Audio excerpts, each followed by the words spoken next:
அடுத்த ஆண்டு புதிய திடலை பெற ஸ்லாங்கூர் கோல்ஃபீல்ட் தோட்ட தமிழ் பள்ளிக்கு கை கொடுத்துள்ளது கண்ணதாசன் அறவாரியம். 2019ஆம் ஆண்டு வேற்று இடத்திற்கு மாற்றப்பட்டது முதல் அந்த பள்ளியில் மாணவர்கள் விளையாடுவதற்கென திடல் இல்லை என்ற குறை நீடித்து வரும் நிலையில் இந்த சிக்கலுக்கான தீர்வை அடித்தளமிட்டது திடலுக்கான நிதி திரட்டும் விருந்து உபசரிப்பு நிகழ்ச்சியான நமக்கு நாமே. தாப்பா நாடாளுமன்ற உறுப்பினரும் மாயிகாவின் தேசிய துணைத் தலைவருமான டத்தோஸ்ரீ சரவணன் தலைமையில் இயங்கும் கண்ணதாசன் அறவாரியத்தின் ஏற்பாட்டில் நேற்று இந்த விருந்தோம்பல் நிகழ்ச்சி ஏற்பாடு செய்யப்பட்டிருந்தது. இந்த திடலுக்கு நிகழ்ச்சியின் வாயிலாக 1,33,000 ரிங்கிட் திரட்டப்பட்டதாக டத்தோஸ்ரீ சரவணன் தெரிவித்தார்.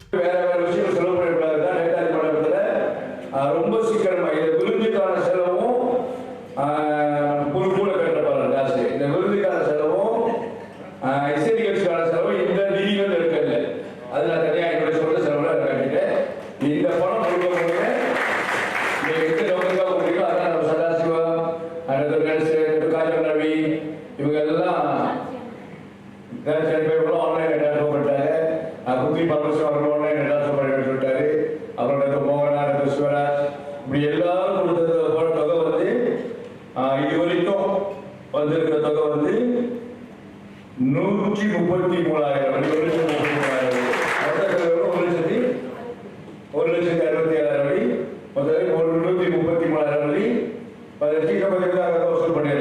8 ஆண்டுகளாக நிலமிருந்தும் பள்ளிக்கான திடலை கட்டுவதற்கு பல சவால்களை எதிர்நோக்கி வருவதாக பள்ளி நிர்வாக தரப்பினர் கூறினர். எனினும் மாணவர்களுக்கு விளையாட்டில் அதிக ஆர்வம் இருந்தும் அதற்கான போதிய வசதி இல்லை என்ற குறையை தற்போது டத்தோஸ்ரீ சரவணன் நிவர்த்தி செய்து வைத்துள்ளதாக பள்ளியின் பெற்றோர் ஆசிரியர் சங்க தலைவரும் தலைமை ஆசிரியரும் இவ்வாறு வணக்கம் மலேசியாவிடம் தெரிவித்தனர். நாங்கள் இங்கே பள்ளிக்கு மாற்றலாகி ஒரு 8 ஆண்டு காலமாகிறது. நான் வந்ததிலிருந்து இந்த பள்ளியில் ஒரு திடல் இல்லை. மற்ற வசதிகள் இந்த பள்ளியில் புதிய கட்டடம் அழகாக இருக்கும், பார்க்க தோற்றம் அழகாக இருக்கும். ஆனால் எங்களுக்கு ஒரு குறை என்னன்னாக்கா திடல் இல்லை. ஸோ இது பல ஆண்டுகளாக நாங்கள் போராட்டம், நாங்கள் பல இடங்களில் நாடி சென்றோம். எங்களுக்கு ஒரு நல்ல பதில் கிடைக்கவில்லை. கடைசியாக நம்ம ஒரு முயற்சி தான் சொல்லி டத்தோஸ்ரீ அவர்களே நாங்கள் போய் பார்த்தோம். அப்போ அவர் போய் பார்த்துட்டு எங்களுடைய பள்ளியோடைய பிரச்சனைகள் சொன்னோம். எங்களுக்கு மெயினாக திடல் தான். அதை பற்றி பேசினோன்னே அப்போ டத்தோஸ்ரீ அவர்கள் பள்ளிக்கு வருவதாக கூறினார். அப்புறம் கடந்த 9ஆவது மாதம் அவர் பள்ளிக்கு ஒரு வருகை புரிந்தார். அங்குள்ள பிரச்சனைகள் பார்த்தார். திடல் நிலம் இருக்கிறது எங்களுக்கு, ஆனால் அந்த திடல் வசதி இல்லை. ஒவ்வொரு ஆண்டும் நாங்கள் வேறு பொது திடலில் தான் நாங்கள் போய் பிள்ளைகளை விளையாட்டு போட்டியெல்லாம் செய்வோம். அப்போ அவர் பார்த்துட்டு உடனே அதற்கு ஏற்பாடு செய்வேன் என்று உறுதி கூறினார். அதே மாதிரி ஒரு மாதம் தான் மிக விரைவாக அவரோட சொந்த பணத்திலேருந்து ஒரு 50,000 வெள்ளி எங்களுக்கு கொடுத்து திடல் வேலையை ஆரம்பிக்க சொல்லிட்டார்.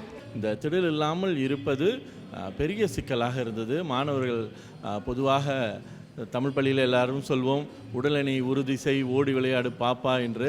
அது சொல்லோடு தான் இருந்தது. எங்கள் பள்ளியில் ஓடி விளையாடுவதற்கு திடல் இல்லாமல் இருந்தது.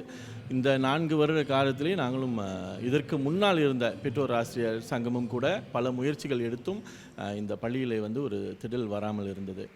நாங்கள் இந்த பள்ளியில் எப்படியாவது ஒரு திடலை உருவாக்கிவிட வேண்டும் என்று மாண்புமிகு டத்தோஸ்ரீ எம் சரவணன் அவர்களை ஒரு 3 மாத காலத்துக்கு முன்பாக அணுகியிருந்தோம்.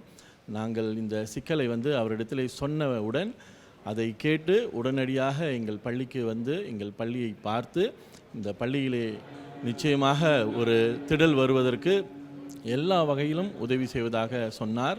இந்த நிகழ்ச்சிக்கு ஆதரவளித்து கோல்ஃபீல்ட் தோட்ட தமிழ் பள்ளியின் திடல் நிர்மாணிப்புக்கு உதவ முனைந்த அனைவருக்கும் பள்ளி நிர்வாக தரப்பினர் நன்றியை தெரிவித்துக் கொண்டனர்.